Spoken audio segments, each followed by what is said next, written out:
Découverte de la Jordanie, Amman, les châteaux du désert, Jerash, la mer Morte, Madaba, le mont Nebo, Shobak, Pétra la merveilleuse, Béda la petite Pétra, le désert du Vadirom et Aqaba sur la mer Rouge. Le drapeau jordanien. Le royaume hachémite de Jordanie, 9 millions d'habitants environ, est une monarchie islamique constitutionnelle, dirigée par le roi Abdullah II. Amman, la capitale, compte environ 3 millions d'habitants. Première journée à Amman, en Jordanie. Nous partons de l'hôtel Al-Fana pour aller visiter la ville d'Amman.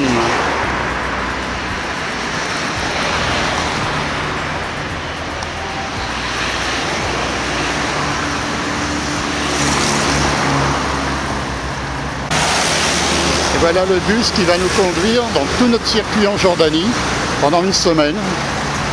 Un bus climatisé, très moderne.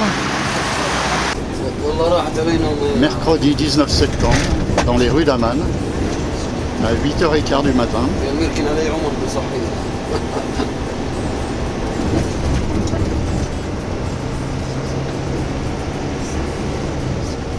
Beaucoup de monde, mais nous roulons assez vite pour aller visiter la mosquée Abdullah.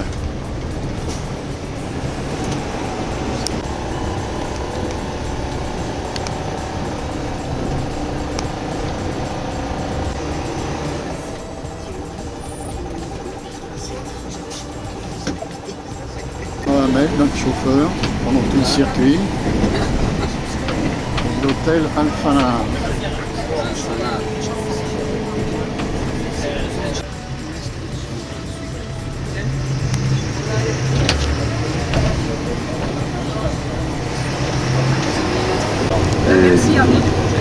Et on va aussi dire shukran, on va dire shukran à Mohamed.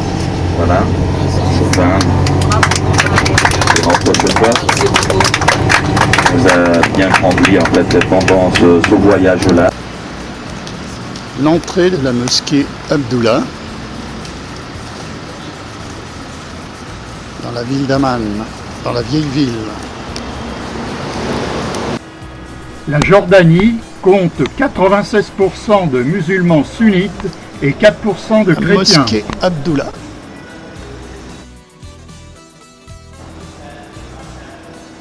Dans la capitale de Jordanie, Amman. Pour visiter la mosquée, nous respectons la religion musulmane. Les femmes revêtent une tunique voilée et nous enlevons nos chaussures pour pénétrer dans la mosquée.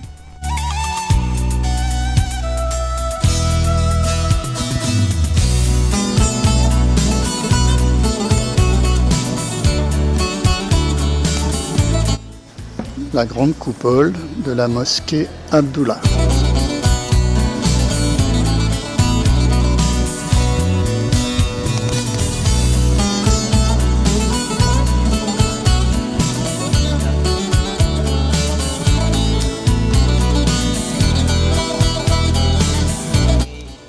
La mosquée Abdullah Ier. Elle fut construite par le roi Hussein entre 1982 et 1989 pour rendre hommage à son père Abdullah Ier, le premier souverain de Jordanie, assassiné à Jérusalem en 1951 et auquel il succéda. Elle se trouve au nord-ouest de la citadelle. La grande coupole, de forme octogonale, est recouverte d'une splendide mosaïque bleue. Elle peut accueillir 3000 musulmans pour la prière. La citadelle est située au sommet d'une colline surplombant la ville basse. Elle offre un point de vue imprenable sur le théâtre romain et les collines environnantes. La citadelle d'Amman. C'est là que se trouvait l'antique Rabat Ammon, la capitale du royaume des Ammonites, un peuple apparenté aux Hébreux. De la rue, vous voyez là-bas, où il y a les fenêtres.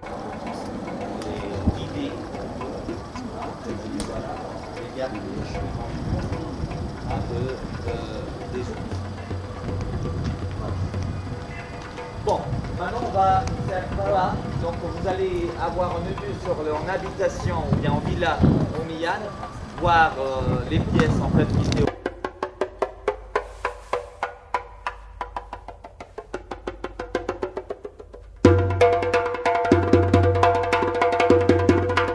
Du temps des Romains, Amman s'appelait Philadelphia.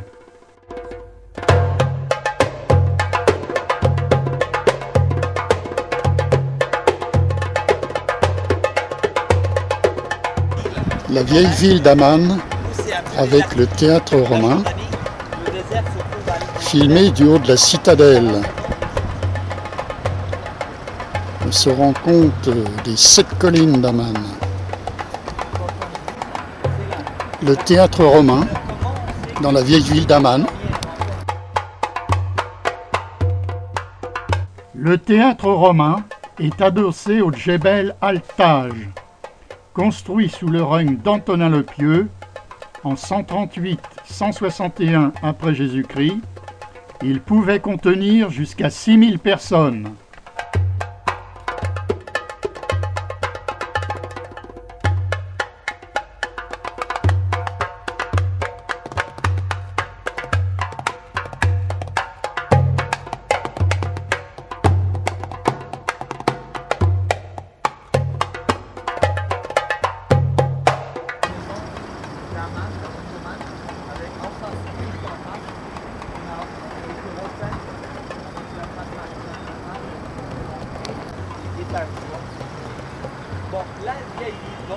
Une vue sur les 7 collines d'Amman, filmée du haut de la citadelle. Vous voyez un peu Jibal Amman, qu'on appelle Jibal Amman. Alors, ensuite, le théâtre fait partie aussi de cette même idée. Le théâtre avec l'Odéon. L'Odéon, c'est le truc que vous voyez un peu sur les bords, sur la boue. Et donc, il y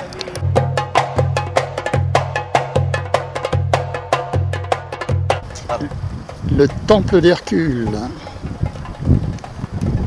au sommet de la citadelle.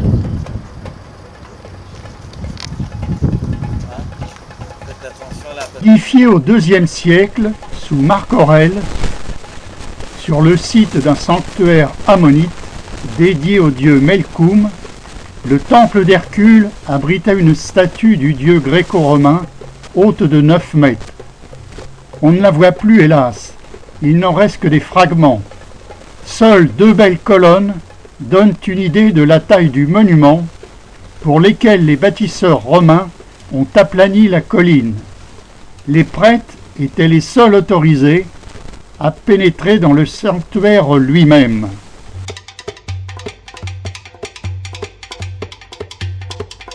La citerne de la citadelle. Le palais Elkar remonte à la période omeyyade en 720. La partie la mieux conservée est la salle d'audience du calife Hicham avec son décor entièrement sculpté. Le musée archéologique de la citadelle, des stèles et des sarcophages à forme humaine sont exposés.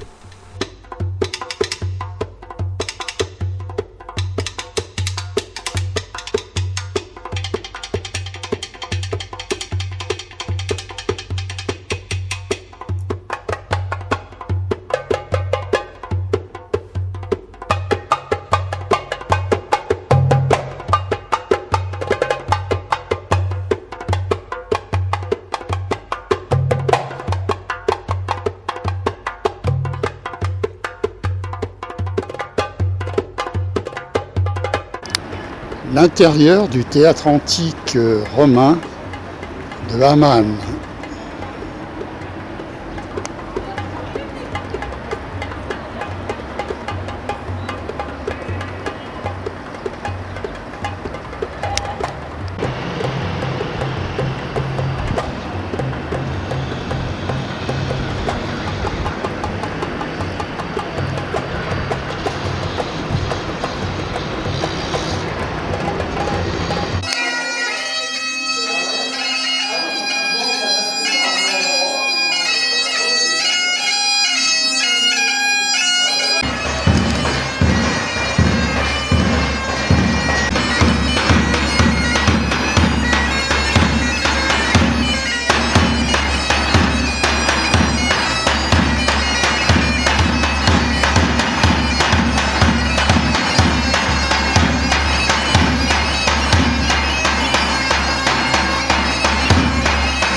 Ce théâtre romain, parfaitement restauré, est l'un des rares vestiges de l'ancienne Philadelphie. Le théâtre s'élève sur 3 niveaux, de bas en haut, pour les différents clivages de l'ancienne société. Des gouvernants, proches de la scène, au public en haut des gradins. Les militaires occupaient autrefois le milieu des gradins, à flanc de colline.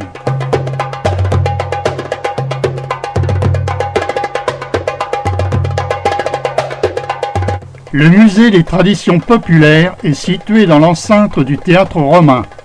Il comporte une collection de belles mosaïques byzantines provenant de Modaba et fait la part belle au patrimoine bédouin.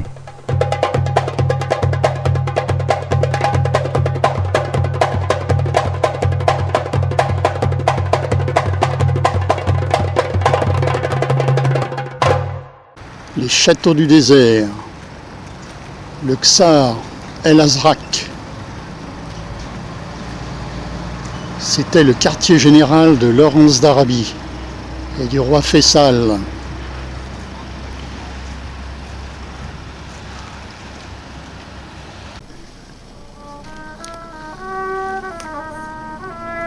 La cour intérieure du château.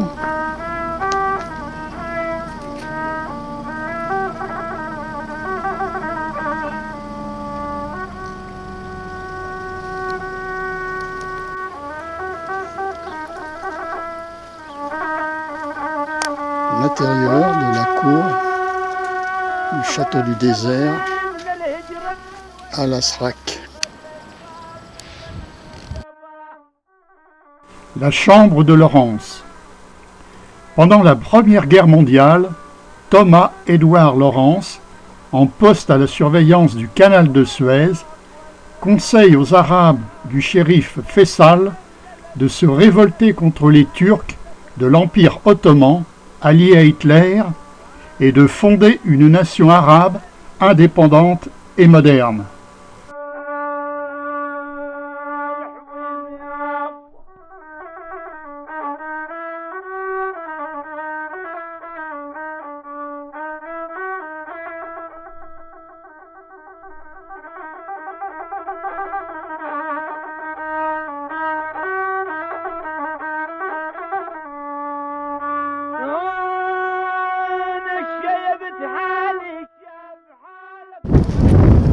Amra, deuxième château du désert que nous visitons.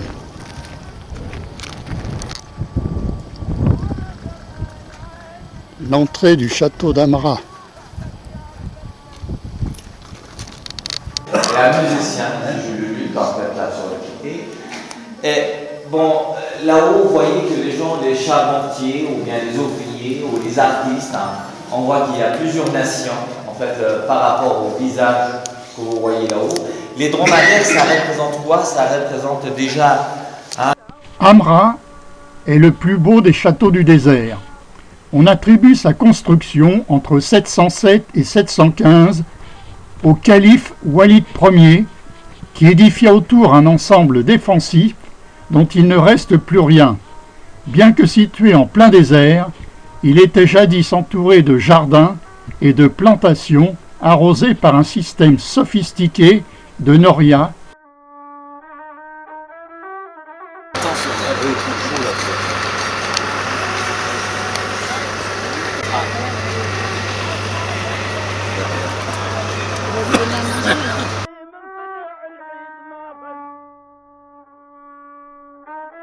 Le troisième château du désert, plutôt le caravansérail de Karané. La cour intérieure du caravansérail Karané.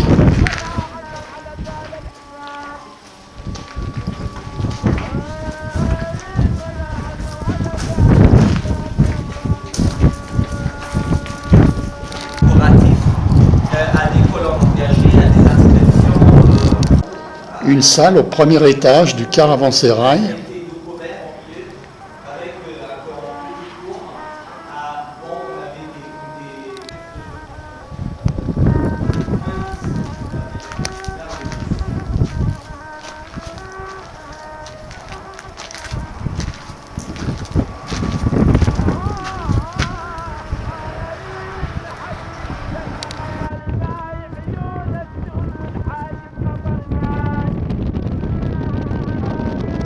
Ce château omeyyade n'avait rien d'une résidence d'agrément.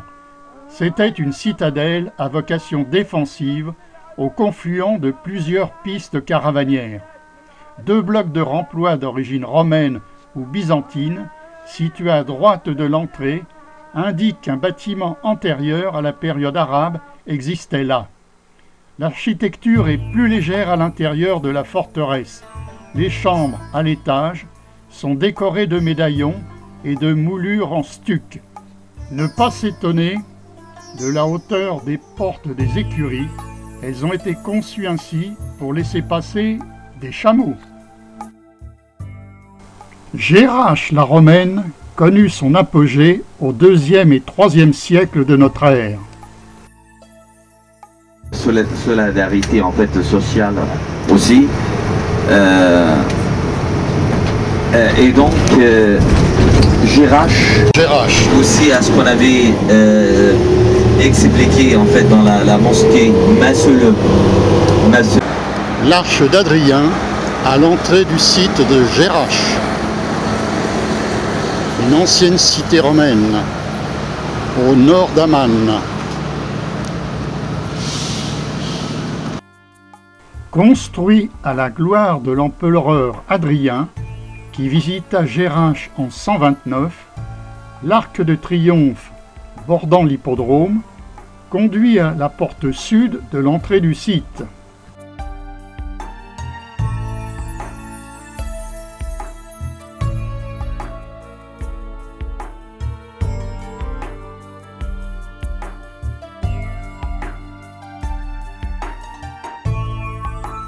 L'hippodrome, l'un des plus petits connus, 10 chars seulement pouvaient y concourir.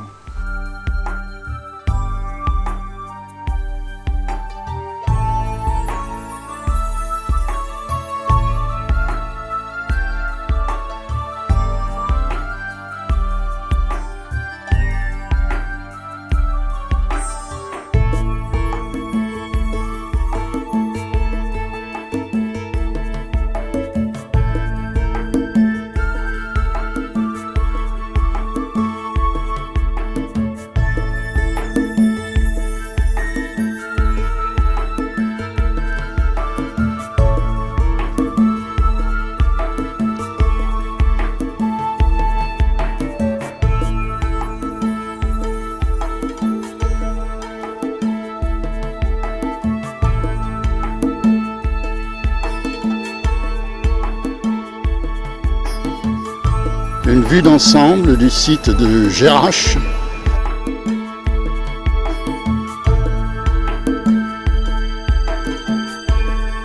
La porte sud du site marque les limites de la ville, datant de l'an 13 après Jésus-Christ. Elle s'harmonise avec l'arc de triomphe et mène à la place ovale.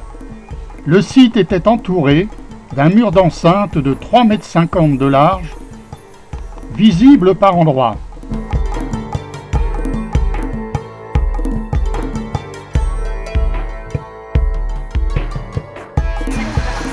Un poivrier.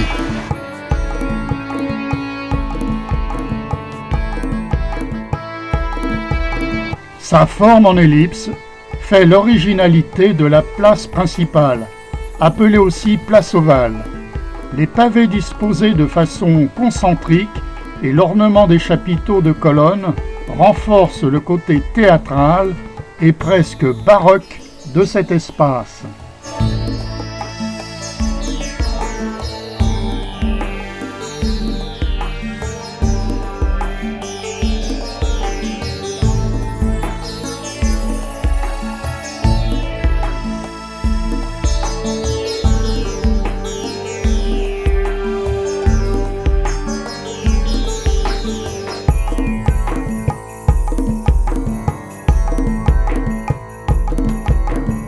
Le temple de Zeus.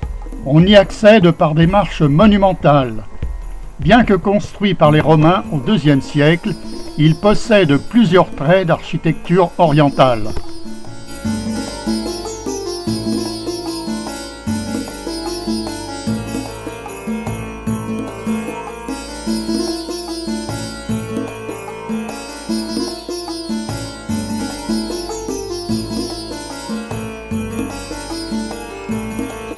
C'est aussi de la place Ovale que part le Cardo Maximus, la rue principale de la cité. On peut encore voir les traces de chars sur les pavés. Longue de 800 mètres, cette avenue à colonnade aboutit à la porte nord, à l'autre extrémité de la ville. Le marché, ou Macellum, se trouve sur la gauche du Cardo. Dans son premier quart, le bâtiment qui surprend par son plan sophistiqué ouvre sur une cour intérieure octogonale, au centre de laquelle se trouvait une fontaine.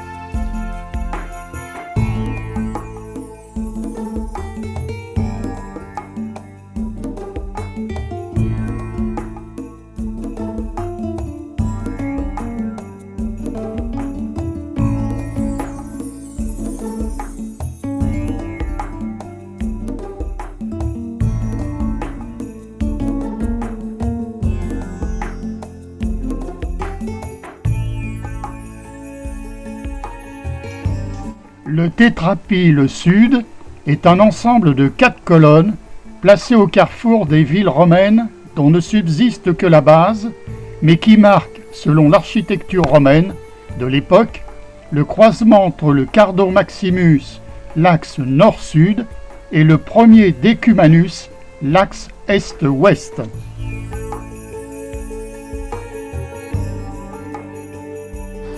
Panorama sur le site de Jerash, au croisement des deux grandes avenues.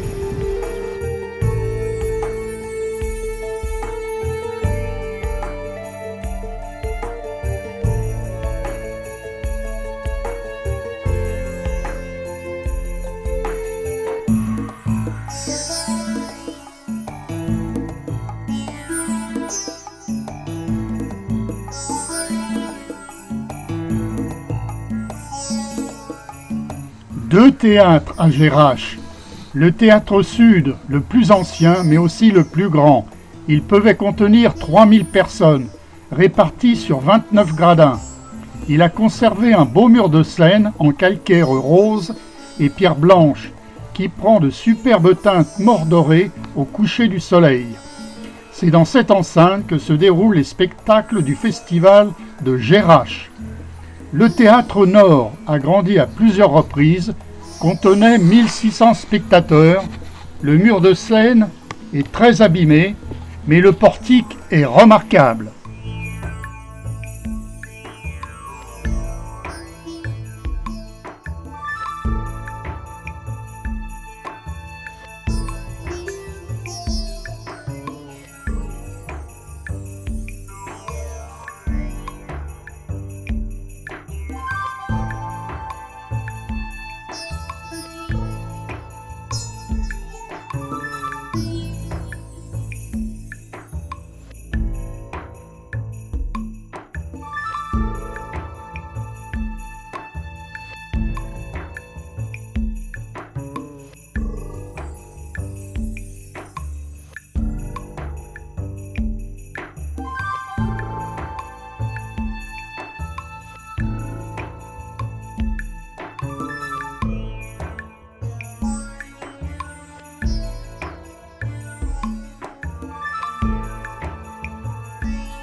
Le temple d'Artémis.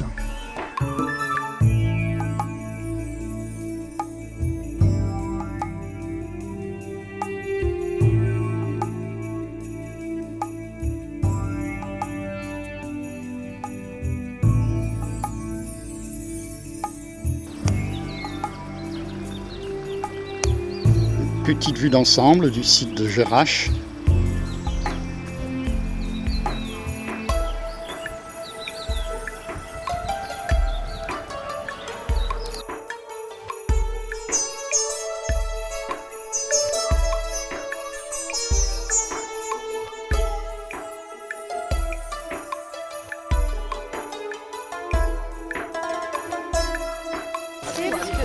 Eh bien, nous voici sur la mer Morte, où nous allons nous baigner.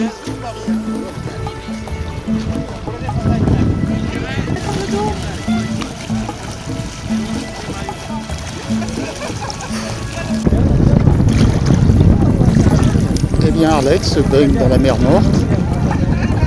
Pas de problème, elle flotte convenablement, puisque l'eau contient 340 grammes de sel par litre. 10 fois plus que dans la mer, 10 fois plus que dans l'océan. Donc aucun problème, même sans bouger, on flotte. Impossible de se noyer.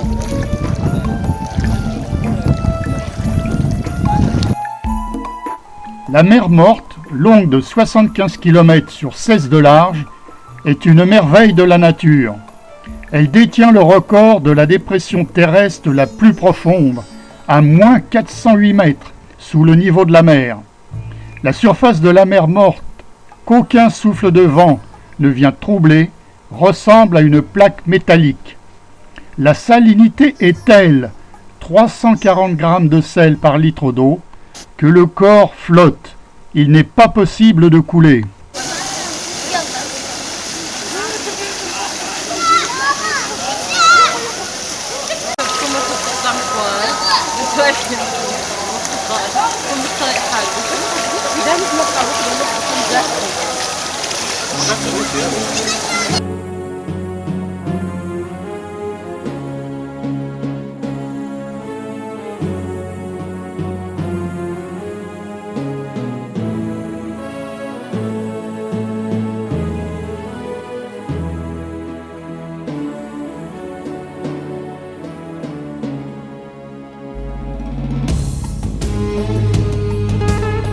Madaba, c'est spécialité plutôt de la vigne en fait. On a la vigne de Madaba.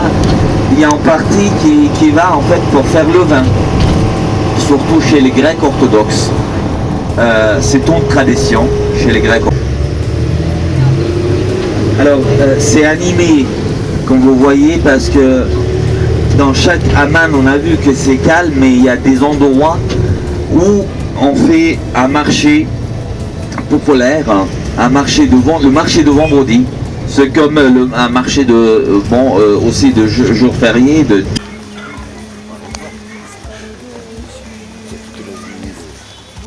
L'institut vient de l'école, mais là c'est quoi?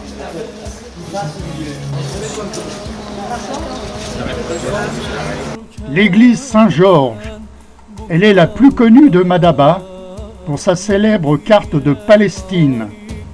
Bien que celle-ci ne soit plus complète, elle représentait une zone allant de l'Égypte au Liban et mesurait 16 mètres de long sur 6 mètres de large. Elle constitue un document exceptionnel sur la région durant les premiers siècles du christianisme. Sa réalisation s'est fondée sur des passages bibliques et des récits de pèlerins. Pas moins de 150 sites sont en effet repérés.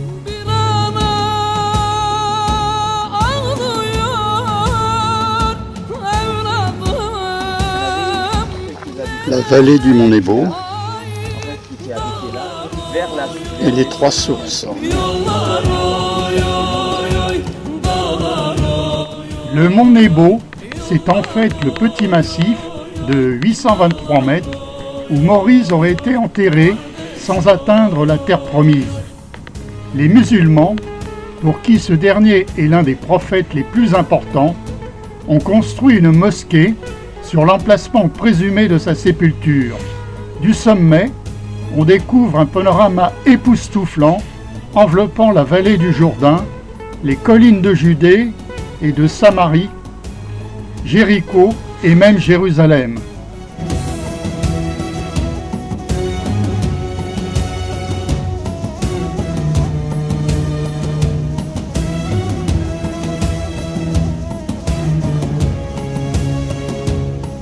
La mosaïque de... Une mosaïque du Mont Nebo.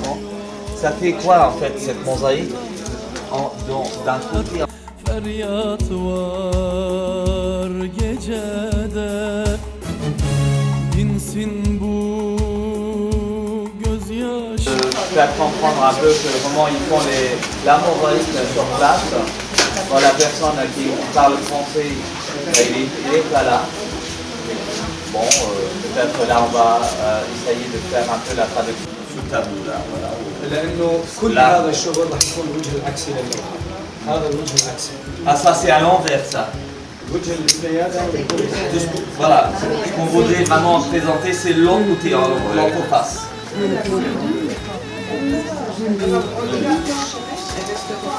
Non, il reste La fabrication d'une mosaïque. d'autres techniques de la mosaïque, regardez.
Le château de Chaubac, construit par les croisés, modifié par les Mamelouks.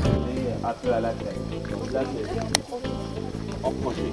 C'est depuis 20 ans. Depuis 20 ans, là, ils travaillent. Il y a des missions en fait archéologiques. Il y a des écoles, plusieurs écoles, des nations aussi qui travaillent.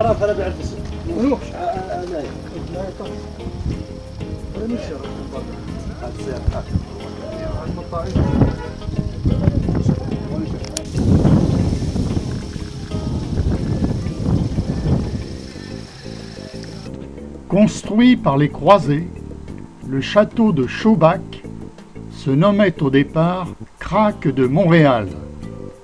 Il en impose encore de la route, car si son intérieur est passablement ruiné, les murailles sont parfaitement conservées. Salah al-Din en fit le siège pendant 1 an et demi avant de le prendre. Le plan épouse parfaitement les strates géologiques de la colline. De plus, 2 vastes bassins taillés dans le roc et auxquels on accède par un escalier alimentaient la citadelle en eau. Sur le linteau de l'église, on peut encore voir une armoirie à fleur de lys.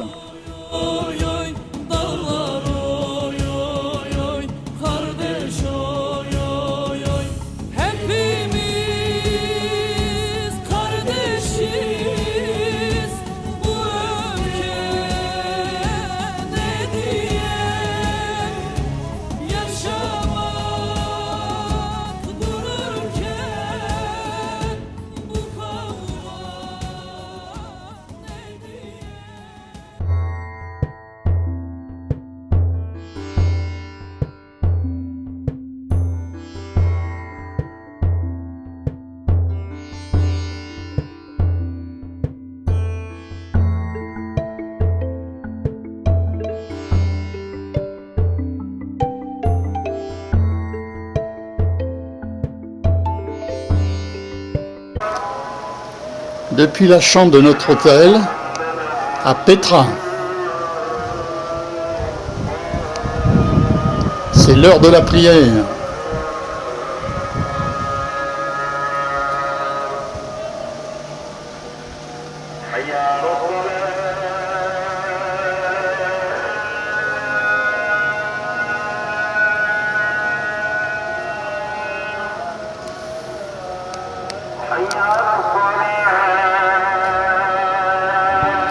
La nécropole de Gaïa, ancien nom du village de Wadi Moussa. Certaines tombes sont inspirées de l'art égyptien comme la fameuse tombe aux obélisques. Au bout de 1 km, on parvient à l'entrée du Sikh.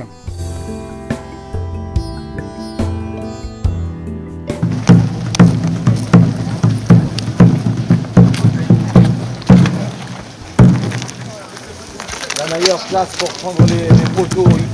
L'entrée du site de Petra, le Sikh.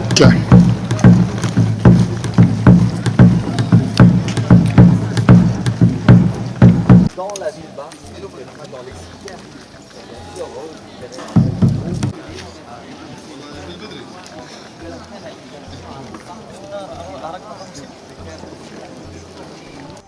Le Sikh, un défilé naturel long de 1 km 200, large de 311 mètres et haut d'une centaine de mètres. Par endroits, les parois se touchent presque.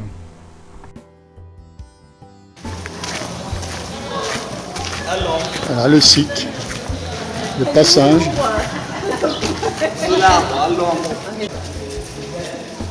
Les canaux d'irrigation creusés à flanc de montagne par les Nabatéens.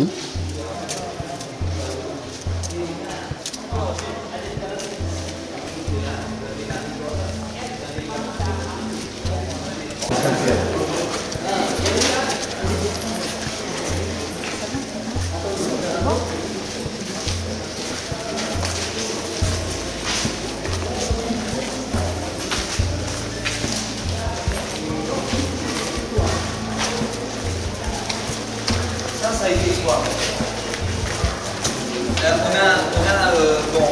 On faisait en fait pour avoir les fiches. Ça on appelle scientifiquement fiches.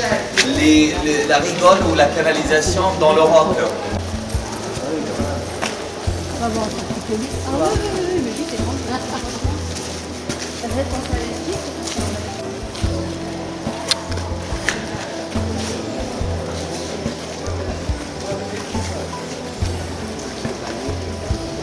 À hauteur des falaises, 200 mètres.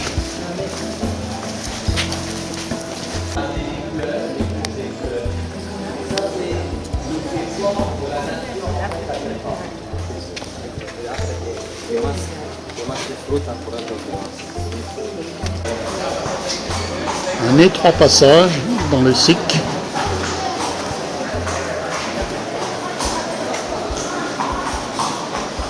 Avec des falaises de 200 mètres de haut. Les rigoles qui suivent les parois du Sikh de chaque côté.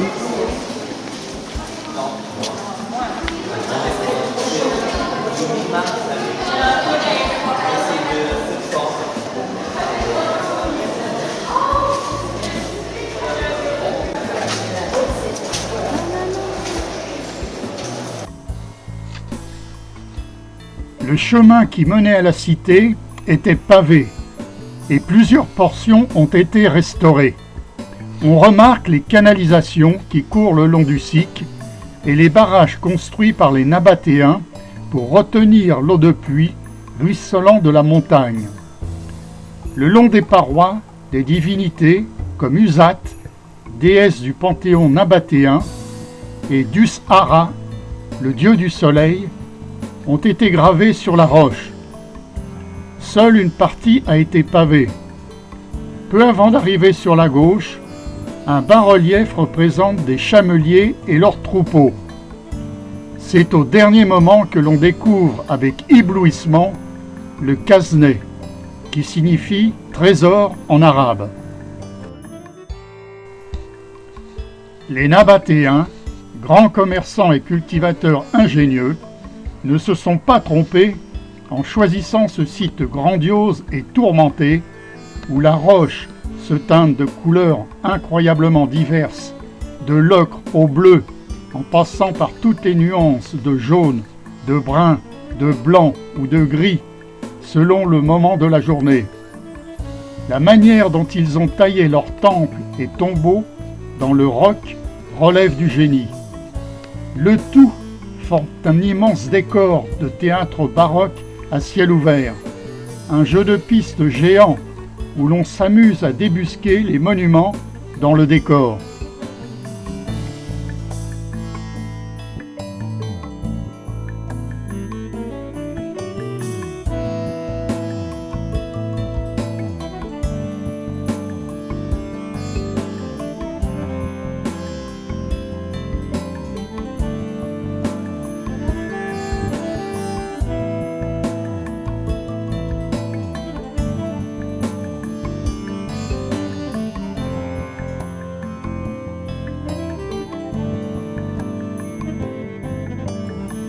Et voilà, après 1 kilomètre de marche dans le Siq, le Canet apparaît. C'est le plus beau et le plus connu monument de Petra. Il mesure 40 mètres de haut. Il est entièrement sculpté dans la roche, dans un style incorporant nombre d'apports alexandrins et égyptiens. Photo ici. Alors, vous avez quand même un peu des endroits où vous pouvez...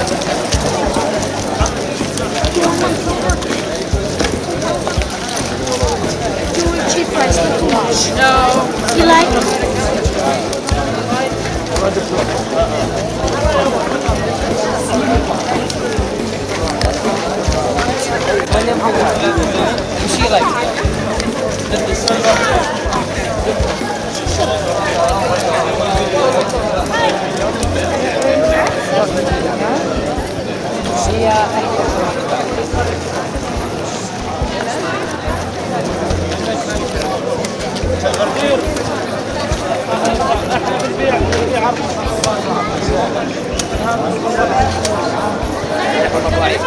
Allora, 10 minuti e poi ci incontriamo qua davanti di nuovo. Le casenet servait de tombeau.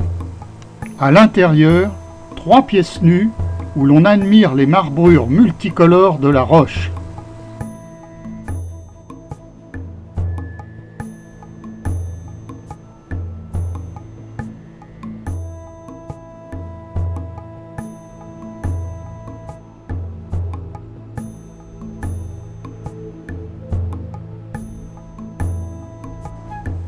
Depuis le casenet, la visite se poursuit vers la ville basse. C'était le cœur de la cité, là où se passait l'essentiel de la vie publique, théâtre, thermes, marché, sanctuaire. Le tombeau d'Anéchou se trouve à mi-chemin entre le casenet et le théâtre.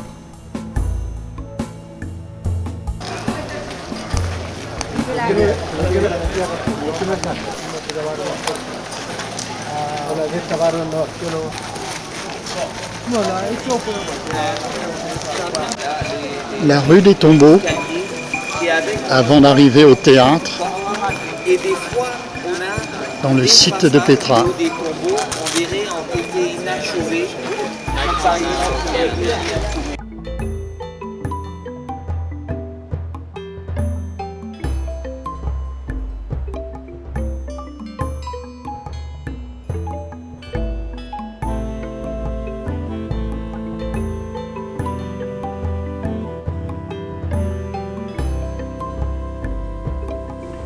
Le théâtre de 7000 places a été construit par les Nabatéens et non par les Romains, comme on pourrait le croire.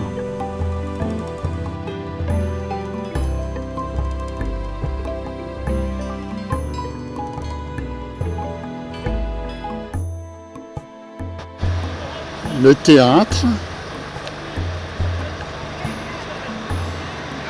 et toujours en remontant la vallée des Tombeaux.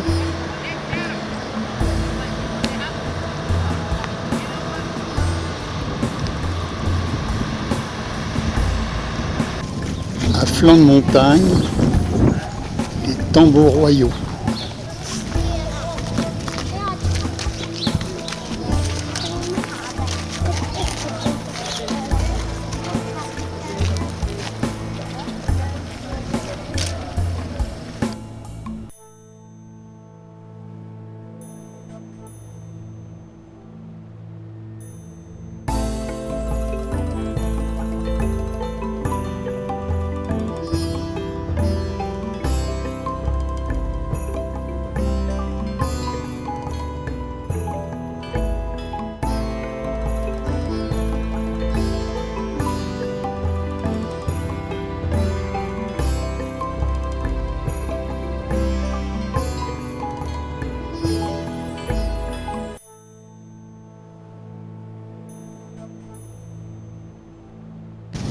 À flanc de montagne, les tambours royaux.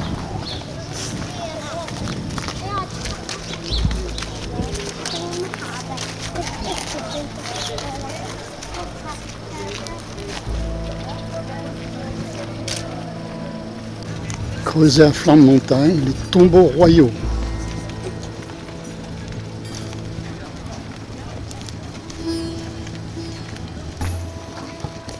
Les tombes royales.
Après une montée de 800 marches, mais le panorama en cours de route et le site une fois là-haut en valent le détour, le monastère Alder en arabe apparaît. Le plan du bâtiment, construit au 1er siècle, est proche du cazenay, même s'il est beaucoup moins fin.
La petite Petra.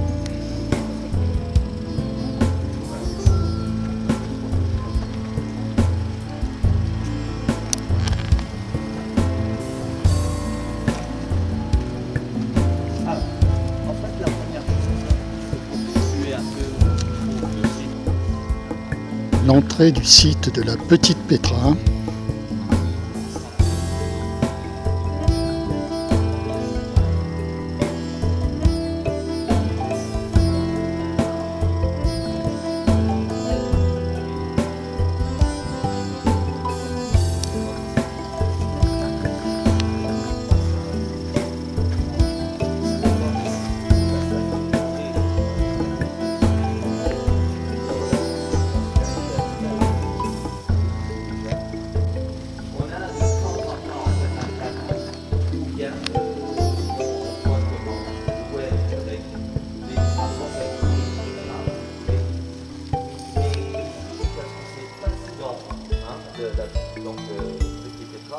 Alors on voit plus des choses concentrées, surtout pour l'eau.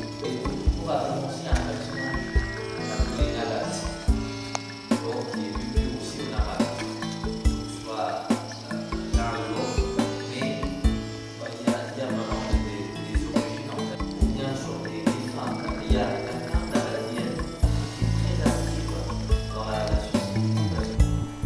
Sikel Barel, un petit défilé naturel reproduisant le cycle de Petra en miniature, conduit à un ensemble de salles rupestres, de tombeaux, de citernes, au nord du grand site de Pétra, appelé la Petite Pétra. Plusieurs salles aménagées en triclinium sont encore visibles. L'une d'elles, appelée biclinium, ne comporte que 2 banquettes latérales. Mais son intérêt majeur réside dans la présence d'une alcôve voûtée renfermant l'un des très rares vestiges de peinture murale conservés à Pétra.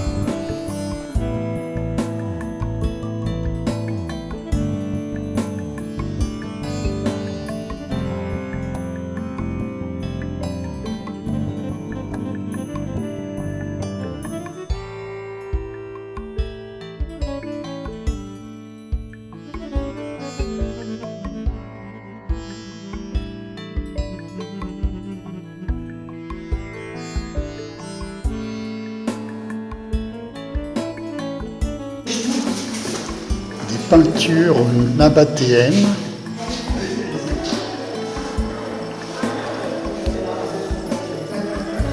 Le détail sur la photo.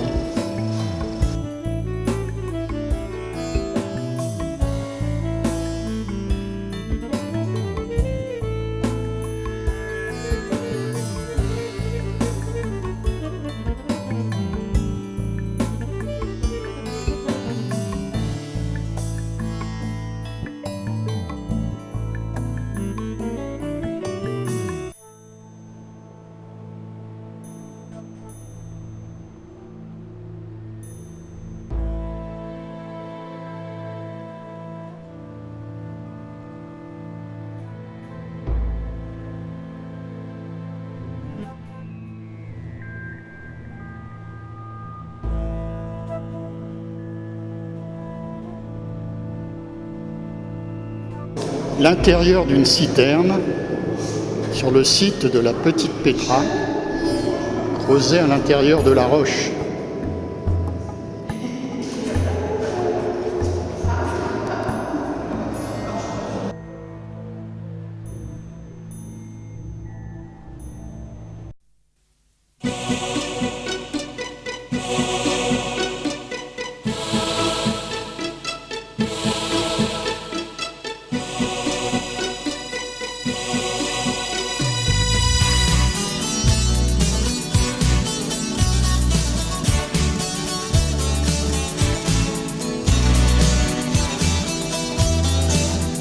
Départ. Allez, salut.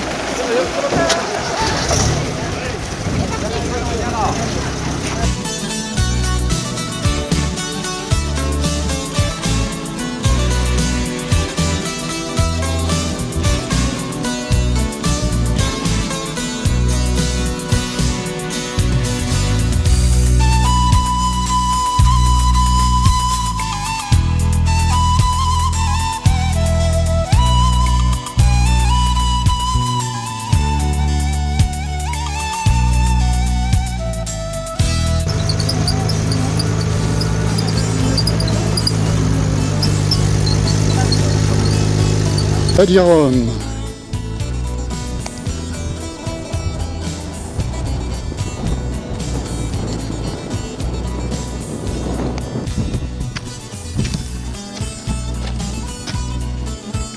Du sable et des montagnes.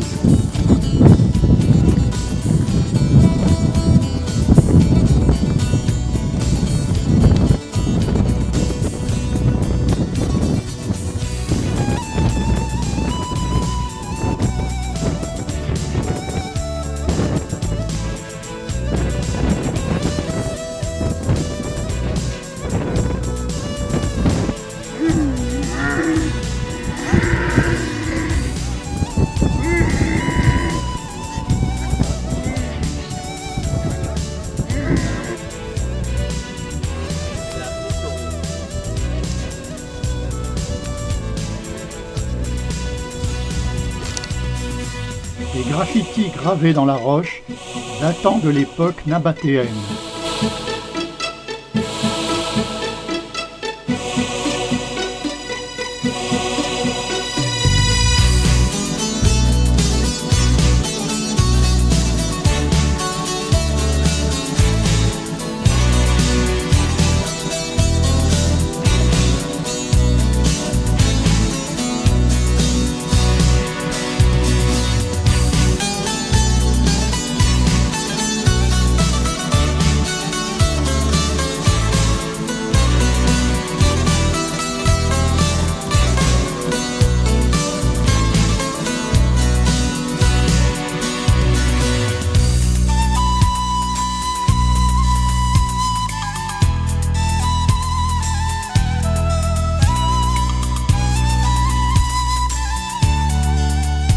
la maison de Laurence d'Arabie dans le désert du Wadi Rum.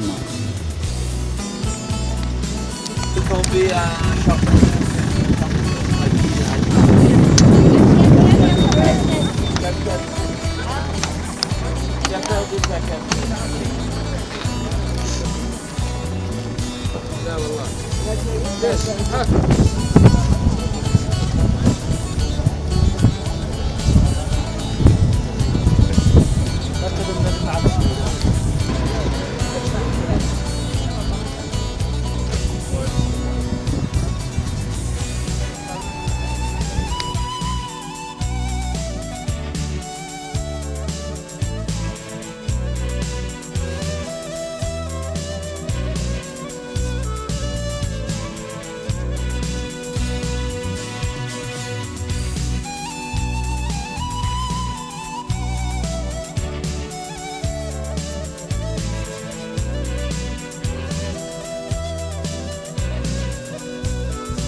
C'est l'heure de l'apéro, le Wadi Rum.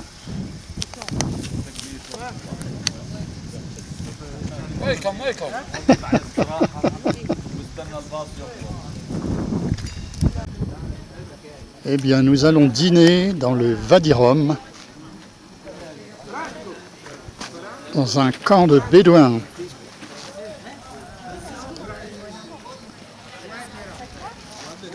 À la fin du repas, il y aura un spectacle.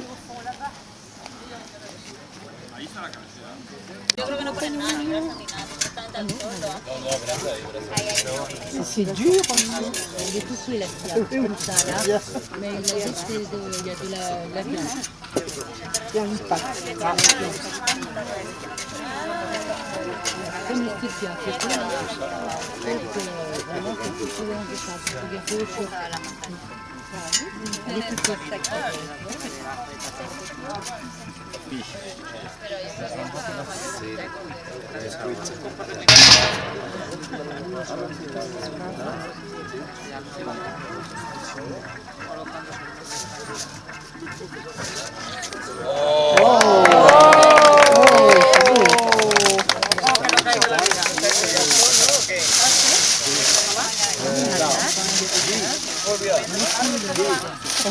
Voilà.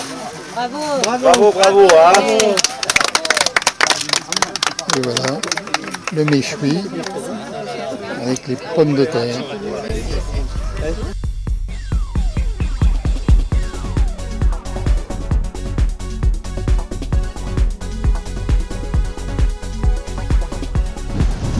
Au premier plan, la ville d'Aqaba, au bord de la mer Rouge. Et à l'horizon, la ville d'Elat, en Israël. La ville d'Aqaba, filmée depuis la terrasse de notre hôtel, l'hôtel Mina.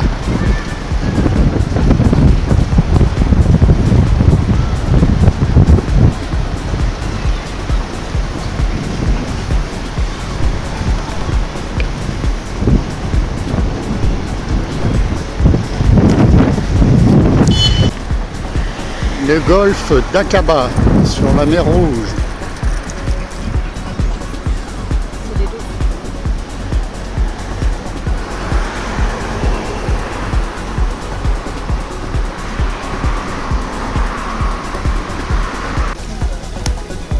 La plage publique d'Aqaba.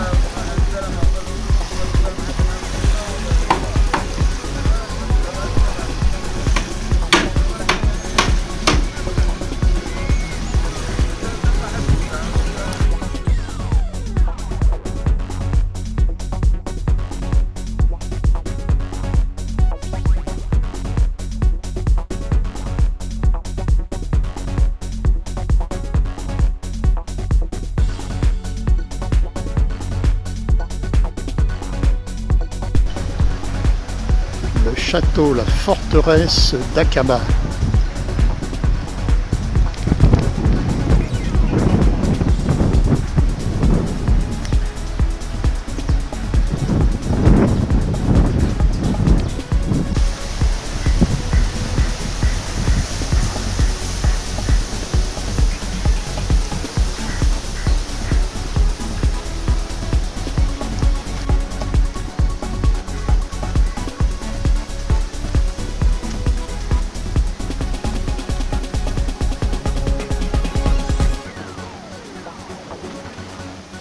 L'intérieur du château qui est en restauration actuellement.